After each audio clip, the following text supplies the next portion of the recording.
Hello, everybody. Mike Molina here. Well, no doubt you have noticed the sudden spike of interest rates by about 0.5% over the couple of weeks. We're going to get into that and talk about why that is and what we can expect coming up. First up, I want to talk about this week's economic calendar and what to look out for. So this week, we don't have a whole lot going on, but what we do have going on is important. First up, on Wednesday, we have the minutes from the Federal Open Market Committee.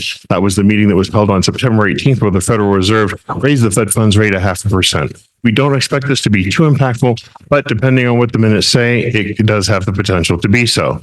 Next, on Thursday, and most importantly, we have one of the two important measures of inflation that we see each month, the Consumer Price Index. Now, this is not as impactful as the Personal Consumption Expenditures Report, but it can be impactful, especially if it comes out negatively. It is expected to be positive to slightly positive, which if that's the case, we might see a corresponding slightward downward shift in interest rates, but I wouldn't expect it to be too much so. What I'm more concerned about is that it not be negative, because if it is negative, we could see potentially an increase in interest rates by a large margin. We'll just have to wait and see. Okay, so on Friday, the BLS jobs report was released, and it showed a massive increase in jobs and a massive decrease in unemployment. And at first you might think, well, isn't that a good thing?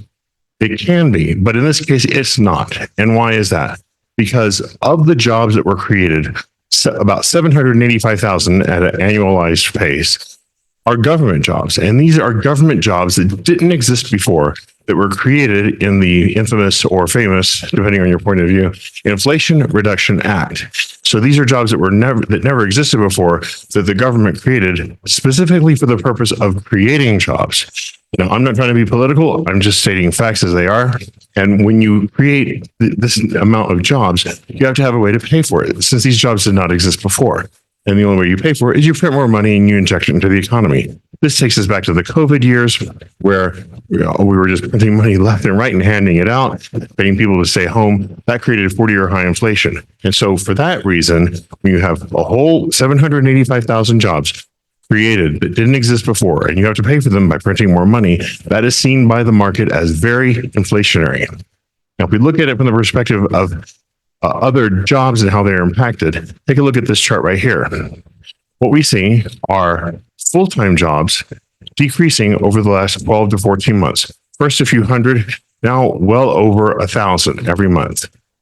Conversely, part-time jobs, we see a steady and significant increase from just under 1,000 12 to 14 months ago to now sometimes over 2,000 per month.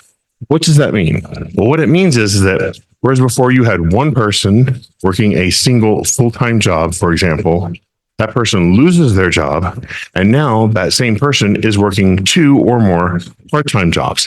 That is seen as inflationary. So not only do we have less full-time employment, but we have more part-time jobs, okay, being worked, and that is contributing to the positive job numbers, but it is a false reading on the positive job creations, because a lot of these positive job creations are just part-time work, and that is not a true positive indication of the economy.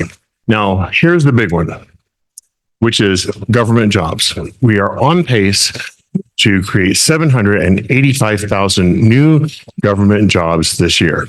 Now, if you look at this chart right here, this big spike where you see well over 1 million government jobs being created, okay, and that was at COVID. Prior to that, for the last 40 plus years, what we saw was no new job creations more than 500,000 per year. It was on average about 250,000 per year. So if we blow this up, if we look since COVID, we've exceeded 500,000 jobs at an annualized pace of 1, 2, 3, and just in September for the fourth time, well over 500,000 jobs per year. This one is the biggest of all, 785,000 new government jobs per year.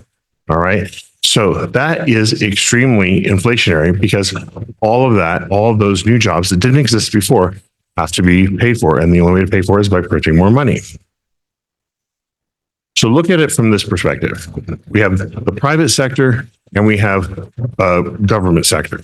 So private sector, they're private workers, and we have private payrolls. there's two surveys that are in the jobs report that came out on Friday. There was called the Established Survey or the NSA survey, and we have the Household Survey. It doesn't really matter what these are from the perspective of how they're done. Suffice to say, there's two surveys, all right?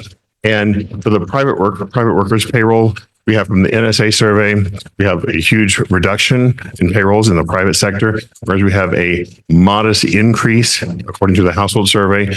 But if we look at those same two surveys for government workers, we have a massive increase in payrolls according to the NSA survey, and then according to the household survey, another massive increase. So that shows a stark contrast between what is being reported as far as job creations versus what's actually happening in the private sector.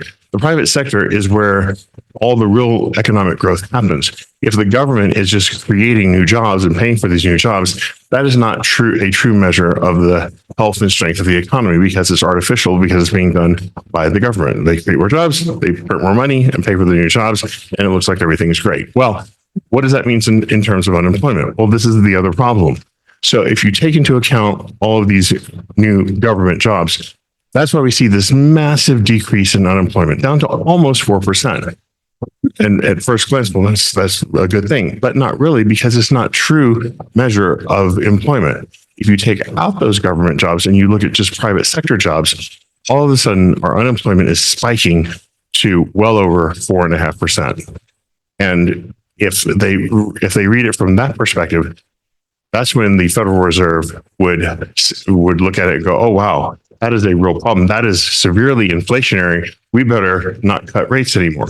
So the bond market, which is where mortgage money comes from, understands all of these things. And so when they see the BLS jobs report that came out on Friday, they understand this is not good news. This is highly inflationary and could potentially lead to more of the same problems that we've been having for the past 2 years, ever since we started printing money just indiscriminately and handing it out.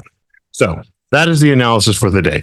Take it as you will. Again, I'm not trying to be political. I'm just doing an objective analysis of the situation and trying to help everybody understand why rates are going up when in the face of what appears to be very positive economic news. If you have any questions, please don't hesitate to call me anytime. I'm always happy to answer your questions. And just a brief reminder and a favor, if you would please, if you're watching this on YouTube, and I hope that you are, please like the video, share the video, and if you can, subscribe to the channel. It would help me a lot. It means very much. Thank you so much. Have a great day, and we'll talk with you soon. Take care.